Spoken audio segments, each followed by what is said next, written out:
Bienvenue sur une nouvelle vidéo d'Insen Academy. Aujourd'hui, on va voir l'anatomie de l'appareil urinaire.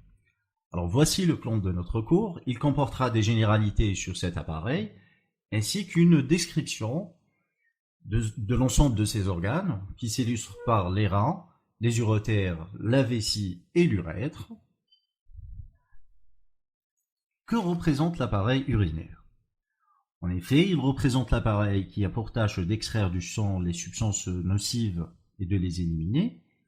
Autrement dit, c'est l'appareil qui nous permet d'éliminer les déchets qui nous sont toxiques sous forme liquide, et donc il maintient l'équilibre sanguin, soit le volume et la composition chimique du sang.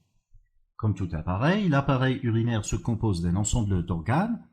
Ces organes ont pour rôle de filtrer et puis d'évacuer les déchets de l'organisme sous forme d'urine. On va brièvement expliquer de quoi il s'agit.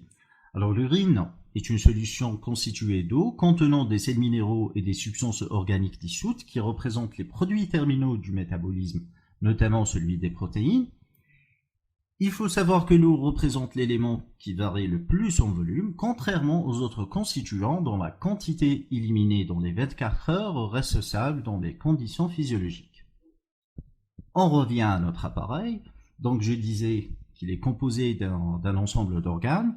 Ces organes sont les deux reins qui agissent comme étant des organes actifs de l'excrétion, deux bassinets rénaux avec leurs uretères respectifs dont le rôle est de conduire l'urine jusqu'à la vessie. La vessie représente le réservoir de l'urine et enfin l'urètre qui permet à cette dernière d'être évacuée à l'extérieur du corps. Les reins sont situés dans la cavité abdominale de part et d'autre de la colonne vertébrale et en arrière de l'épiplan. Ils se projettent de la 12e vertèbre thoracique à la 3e vertèbre lombaire. Ils sont en rapport à droite avec le côlon ascendant et à gauche avec le côlon descendant, bien qu'il existe d'autres rapports. Ils mesurent environ 12 cm de long, 6 cm de large et 3 cm d'épaisseur et pèsent chacun aux alentours de 125 g chez la femme et 145 g chez l'homme. Les reins sont en forme de haricot, d'une consistance assez résistante et de couleur rouge foncé. Ils sont enveloppés d'une couche de tissu de liaison riche en graisse qui les maintient dans leur position, mais ils ne sont jamais parfaitement identiques. En général, le droit est plus volumineux que le gauche, alors que le gauche est situé un peu plus haut. On distingue pour chaque rein deux bords, l'un externe qui est convexe et l'autre interne qui est concave et qui présente une dépression dans laquelle le rein est lié au vaisseau. Il présente aussi deux faces et deux pôles. Le pôle supérieur recouvert d'un organe en forme de coussinet écrasé, c'est bien la glande surrénale. Alors les reins constituent le véritable filtre de sang. Anatomiquement, le rein est constitué d'une zone externe plus foncée et plus compacte, dite la zone corticale, et d'une zone interne plus claire, moins compacte, dite la zone médulaire. La substance médulaire contient un certain nombre de divisions appelées les pyramides de Malpighi. Le sommet arrondi de ces pyramides est appelé papille. L'urine s'écoulant goutte à goutte de la papille est collectée par un calice rénal. Alors, les petits calices se déversent dans les calices qui, à leur tour, débouchent dans une cavité plus importante qu'on appelle le bassinet rénal.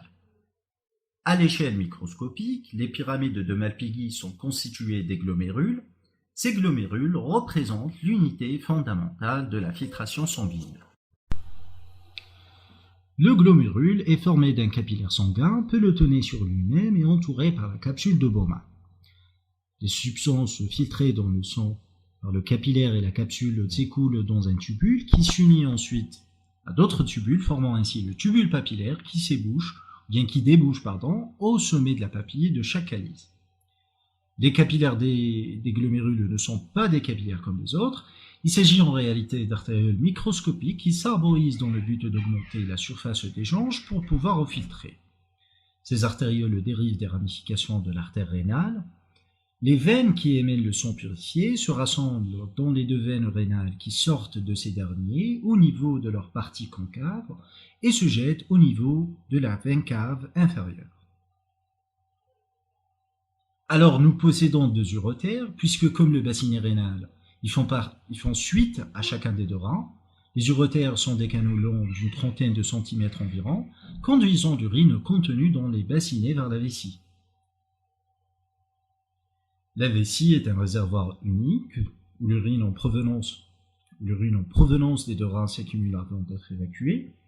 C'est un organe musculaire creux situé dans le petit bassin antérieur, l'os du pubis. La paroi postérieure se trouve devant l'utérus chez la femme ou devant le rectum chez l'homme. La capacité de la vessie est difficile à calculer. On l'évalue cependant une moyenne de 350 ml.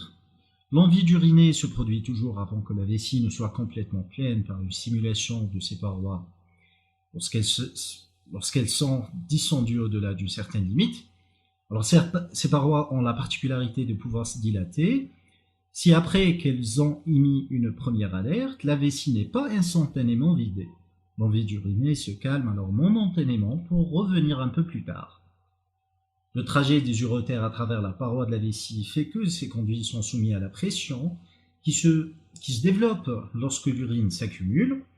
La pression de la paroi bloque ainsi les orifices des urotères de sorte que l'urine ne peut normalement remonter vers les reins. À l'autre extrémité, autour de l'orifice de l'urètre, se trouve un double anneau musculaire. L'un qui est à l'intérieur de la vessie, c'est bien le sphincter interne, et l'autre qui est externe, c'est bien le sphincter externe.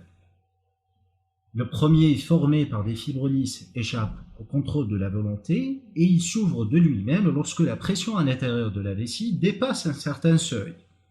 Au contraire, le sphincter externe est soumis au contrôle de la volonté. Il peut cependant se relâcher contre la volonté si la pression est franchement trop excessive. L'urètre. Ce conduit véhicule l'urine de la vessie vers l'extérieur.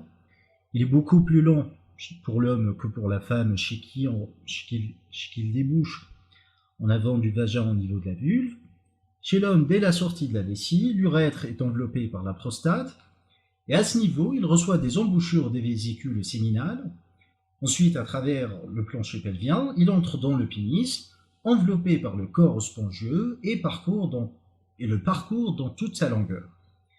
Il débouche à l'extérieur, au sommet du gland, après s'être dilaté dans une fossette qu'on appelle la fosse naviculaire. Voilà, nous sommes arrivés à la fin de notre vidéo. Merci pour votre attention, j'espère que vous avez compris. Si vous avez des questions, n'hésitez pas à les poser en commentaire.